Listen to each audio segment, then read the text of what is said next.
Soal polemik TNI Jaksa Jaga Kejaksaan, kita ulas malam hari ini bersama Ketua Komisi Kejaksaan, Pujiono Suwandi. Malam, Pak Puji. Dan ada juga peneliti senior, imparsial Al-Araf. Selamat malam, Mas Al-Araf. Selamat malam, Mbak. Ya, saya mau ke Mas Al-Araf dulu. Mas Al-Araf, kalau menurut Anda setuju nggak sih dengan penambahan tugas baru dari TNI ini untuk menjaga kantor kejaksaan? Ya, menurut saya surat telegram Panglima TNI perlu segera dievaluasi oleh Presiden dan DPR karena ini sudah berlebihan dan tidak sejalan dengan undang-undang dan fungsi TNI sebagai alat pertahanan negara, gitu ya. Karena militer hakikatnya dilatih dan dididik untuk kesiapan perang sebagai alat pertahanan negara.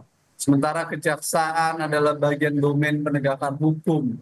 Konsekuensinya militer seharusnya tidak masuk ke wilayah-wilayah untuk menjaga di kejaksaan. Dan di wilayah kejaksaan sebenarnya masih ada satuan-satuan pengamanan internal kejaksaan yang bisa digunakan untuk pengamanan, tidak perlu menggunakan militer. Ini sesuatu yang tidak proporsional dan tidak sejalan dengan... Jadi bisa dibilang salah kamar, Mas Al-Araf? Apa? Seperti salah kamar begitu dengan menjaga kantor kejaksaan TNI ini? Ya, bukan hanya salah kamar, ini sesuatu yang tidak sejalan dengan hukum gitu. Biar bagaimanapun dalam negara demokrasi itu harus ada spesialisasi fungsi dan tugas. Intelijen tugasnya deteksi dini, kejaksaan, polisi penegakan hukum, tentara itu untuk pertahanan, birokrasi sipil untuk melayani masyarakat. Konsekuensinya militer tidak diperlukan untuk masuk dan menjaga wilayah penegakan hukum dalam kejaksaan. Karena itu sesuatu yang berlebihan dan akan menimbulkan persoalan. Secara hukum juga ini menurut undang-undang tidak sejalan. Kalau menurut jubir Panglima TNI menyebutkan ini adalah sesuatu yang berdasar MOU tahun 2023, saya sudah menyampaikan di DPR waktu RDP Undang-Undang TNI, MOU itu melanggar Undang-Undang TNI karena hanya bisa dilakukan melalui keputusan Presiden. Mas Al-Araf, oke, kita bahas satu-satu dulu ya. Tadi kalau Anda nilai ini terlalu berlebihan ya, tapi di satu sisi Kapuspen bilang ini tidak terlalu berlebihan. Kok kalau dari Komjak sendiri ini setuju apa enggak dengan penambahan tugas barunya TNI menjaga kantor kejaksaan? Ya, tadi sudah disampaikan oleh di Puspen TNI ya, dan juga Mas Araf juga sudah menyampaikan dalam perspektif yang berbeda. Semuanya saya pikir muaranya sebenarnya sama. Kita punya kesepakatan untuk penegakan hukum yang fair, yang adil dan segala macam. Itu satu. Dan kalau kita lihat komitmen Pak Prabowo dalam menegakkan hukum itu kan begitu kuat.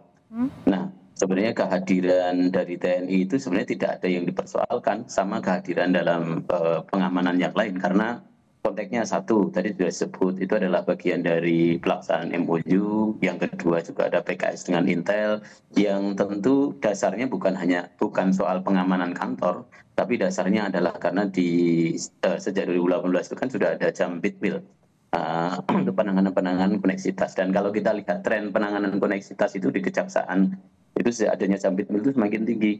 Penanganan koneksitas itu bukan hanya sekedar menangkap orang sampai kemudian membawa ke pengadilan, bukan hanya sekedar itu, tapi juga kaitannya dengan barang bukti dan segala macam, itu juga nanti yang ditangani oleh kejaksaan. Saya melihatnya pengamanan ini adalah konteksnya sekedar soal karena sudah ada Jambit Mil dan perkara-perkara koneksitas yang semakin banyak, maka urgensi pengamanan itu menjadi sesuatu yang menurut saya penting. Ini termasuk juga dengan pengamanan yang dilakukan tugas barunya untuk TNI dan juga kejaksaan begitu, Pak Puji? Iya, jadi karena perkara koneksitas yang semakin tinggi, semakin banyak ya, secara kuantiti ini semakin banyak, dan sitaan terhadap barang-barang bukti yang kita lihat juga kemudian juga semakin banyak, maka butuh pengamanan dan komitmen dari Panglima TNI. Tapi banyak orang juga yang takut bahwa kehadiran TNI ini bisa memengaruhi independensi apa yang sedang dikerjakan oleh jaksa, misalnya dalam meneliti sebuah kasus. So far kan tidak ada persoalan kan, jadi kejaksaan tetap kemudian independen, tidak berada di bawah institusi lain selain di bawah Presiden, sehingga pengamanan ini kita lihat hanya soal kemudian ini wujud dari pengimplementasi karena ada Jambit Mil. terus kemudian ada apa namanya tadi saya sebut ada PKS antara Jamintel dengan Puspom TNI, terus kemudian perkara koneksitas yang semakin tinggi, maka itu butuh pengamanan, dan pengamanan ini hal-hal yang wajar saja kok sebenarnya, kan dalam undang-undang TNI juga. Tapi urgensinya apa, Pak Puji?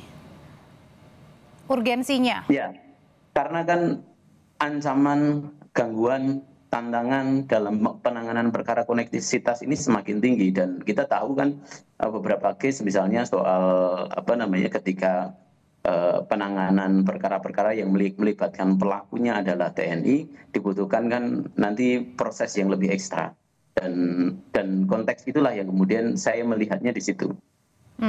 Bukannya malah masuk angin di situ, ada kemungkinan kalau misalnya. Sejauh ini tidak ada. Jadi justru malah kan kemudian kalau kita lihat arah KUHP ya, kalau arah KUHP ke depan itu kan arahnya kan koneksitas itu langsung ada di single rule system. Jadi langsung ada di bawah peradilan umum. Tidak ada lagi nanti militer yang melakukan perbuatan pidana umum itu tidak diadili di peradilan militer, tapi kemudian langsung jadi single rule system. Arahnya kan demikian. Nah, ketika kemudian proses penuntutan itu dilakukan oleh dikoordinasikan oleh Jampitmil, tentu kan HGAT-nya dilihatkan mungkin akan besar, sehingga kehadiran teman-teman TNI dalam konteks itu mungkin dipersiapkannya ke arah sana. Oke, sambil dicoba juga saya sebenarnya mau banyak tanya nih ke peneliti senior imparsial Mas Al-Araf, tapi kemudian sambungannya masih kurang baik. Oh, sudah baik. Saya mau coba dulu menyapa kembali Mas Al-Araf. Ya Mbak, halo. Ya, sekarang terdengar ya Mas ya? Ya, terdengar saya lewat.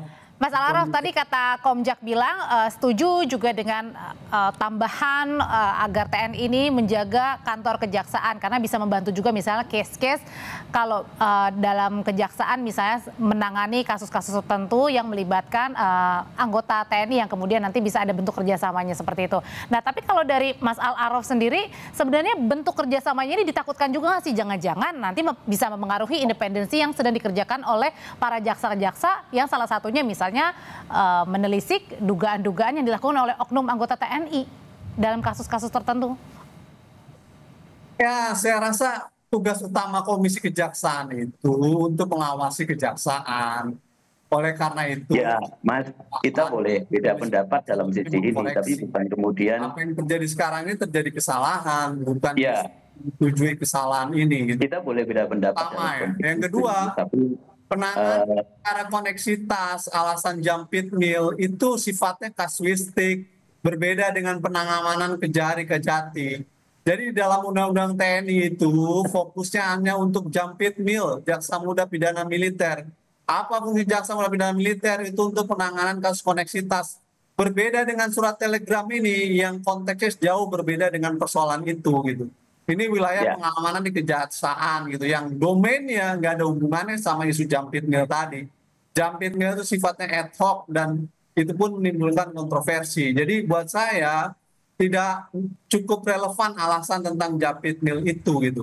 Yang dikritik oleh masyarakat sipil adalah bahwa surat telegram itu pengerahan kekuatan TNI untuk mengamankan Kejati dan Kejari itu salah, karena dalam konstitusi Indonesia, Presiden adalah penguasa tertinggi atas Angkatan Darat, Angkatan Laut, dan Angkatan Udara. Sehingga yang memungkinkan pengerahan kekuatan TNI untuk operasi perang atau operasi selain perang, dalam hal ini misalkan dilibatkan mengatasi kejaksaan, itu hanya Presiden.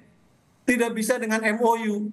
Sudah seringkali disampaikan MOU itu melanggar Undang-Undang TNI dan melanggar konstitusi. Karena pengerahan kekuatan. Jadi perlu dibatalkan, Mas Al-Araf? Itu hanya bisa dilakukan oleh keputusan Presiden sesuai konstitusi. Perlu dibatalkan MOU-nya atau perlu dikaji ulang?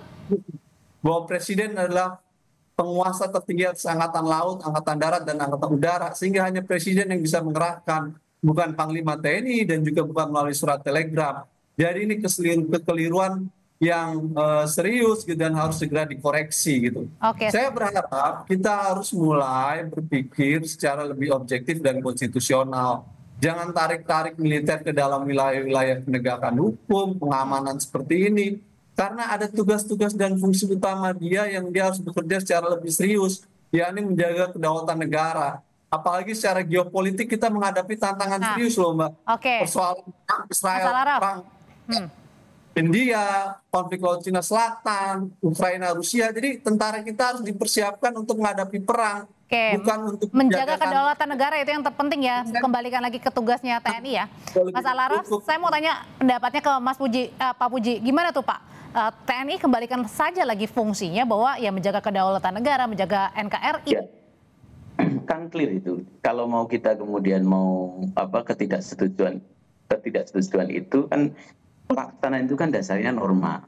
Ya, norma itu kan diregulasi. Dan kalau kita lihat di regulasinya, baik di Undang-Undang TNI yang lama maupun Undang-Undang TNI yang baru, itu kan TNI itu bisa memiliki 16 fungsi.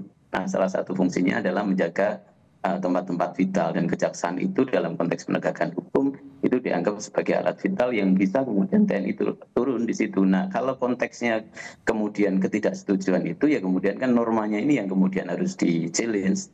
Nah, gitu. Nah, apa yang kemudian dipersoalkan bahwa TNI dalam konteks itu hanya melaksanakan norma saja yang sudah ada. Itu. Norma dalam Nah, undang-undang. kalau konteks saya sebagai Komisi Kejaksaan tentu melihatnya begini, bahwa dalam penanganan perkara-perkara koneksitas yang semakin banyak dan beberapa laporan yang kemudian kita terima di Komisi Kejaksaan pun bahwa ada kesulitan ketika kemudian menangani persoalan-persoalan koneksitas ini, sehingga kemudian dibutuhkan efek kejut barangkali yang cukup untuk kemudian kejaksaan itu punya power yang cukup ya, dengan dukungan TNI agar perkara koneksitas itu bisa ditangani dengan maksimal dan seefisien mungkin. Apalagi ketika kita kemudian punya dorongan kuat bahwa perkara koneksitas nanti di bawah satu atap di peradilan umum. Berkaitan dengan koneksitas ini, Mas Al-Araf, kalau Mas Al-Araf menduganya atau melihatnya dengan TNI yang membantu menjaga perkara koneksitas ini kantor kejaksaan, Mas Al-Araf ini. Ya, Mbak, perkara koneksitas tidak bisa dijadikan dasar dan alasan untuk pengerahan kekuatan militer menjaga kejaksaan dan kejati-kejari. Saya rasa Komisi Kejaksaan harus bisa memahami persoalan ini, bahwa Jampit Mil punya fungsi untuk penanganan koneksitas itu iya, tetapi bukan berarti mengamankan Kajati dan Kajari dengan mengerahkan kekuatan militer, itu tidak bisa. Kenapa demikian? Karena yang bisa mengerahkan kekuatan TNI itu hanya Presiden, Mas, secara konstitusi. Di dalam pasal 10 konstitusi disebutkan Presiden adalah penguasa tertinggi atas angkatan darat, laut, dan udara. Sehingga pengerahan kekuatan militer untuk perang atau selain perang, dalam hal ini untuk membantu misalkan kejaksaan, itu hanya bisa dilakukan oleh Presiden, bukan melalui MOU. MOU yang TNI itu melanggar konstitusi dan melanggar undang-undang. Ini bukan soal norma, ini soal yang sangat serius, Mas Al-Araf, yang harus dievaluasi justru oleh Presiden dan oleh DPR. Jadi nggak ada hubungannya dengan soal koneksitas, itu soal yang lain, itu soal koneksitas itu. Nah, oleh itu surat telegram ini harus dievaluasi dan harus segera dikoreksi oleh Presiden dan oleh DPR karena dia berhubungan dengan konstitusi. Jadi saya berharap Komisi Kejaksaan jangan membenarkan sesuatu yang salah dan keliru. Gitu. Artinya perlu ada evaluasi ya dari konstitusi. Dari Mas Al-Araf ya. Nggak bisa ini juga gitu. Tidak dimungkinkan. Kalau gitu saya mau ke Mas Puji. Kalau gitu Pak Puji perlu nggak ada evaluasi atau gas terus aja nih dengan tambahan tugas baru TNI ini? Kan dalam konteks PKS yang kita baca ya, tentu ketika saya diundang di sini, kita baca beberapa norma yang tadi juga disampaikan, baik itu Undang-Undang TNI, terus kemudian juga yang turunan dari situ kan kemudian ada peraturan-peraturan terkait. Nah, terus kemudian juga ada MOU yang mendasari ada Jampit Mil, terus kemudian juga ada PKS. Nah, dalam PKS antara Puspom TNI dan Jamintel itu kita melihatkan bantuan pengamanan itu memungkinkan memang. Jadi ada kemudian bantuan pengamanan itu, yang bantuan pengamanan itu bisa bersifat insidentil dan bisa bersifat reguler. Nah, kita melihatnya ini insidentil saja, bukan reguler, yang kemudian harus kemudian terus menerus gitu. Tapi mesti detail dalam beberapa hal ya nanti baik. kita uji karena memang prepare penanganan koneksitas yang kita lihat memang kita sudah diskusikan itu bahwa sekarang kan di Kejati itu sudah ada speed mill, asisten pidana militer. Dan nanti kalau itu kemudian perkaranya semakin naik, dulu hanya ada Kejaksaan Agung nih. Kemudian kan kemudian ada Aspid Mill, dan kalau nanti perkara koneksitas semakin naik, tentu akan kemudian turun kepada kejari-kejari yang ada di Indonesia. Dan ini bagian dari persiapan ke arah sana kita melihatnya. Kita melihat bukan soal tadi yang disampaikan oleh Pak Arap. Ya, masukan dari Pak Arap sangat bagus, tentu juga. Sudah kita tangkap, bagian dari, Pak Puji. Ya. Terima kasih untuk informasinya Ketua Komisi Kejaksaan Pujiono Suwandi dan peneliti senior imparsial Al Araf. Selamat malam Bapak-Bapak.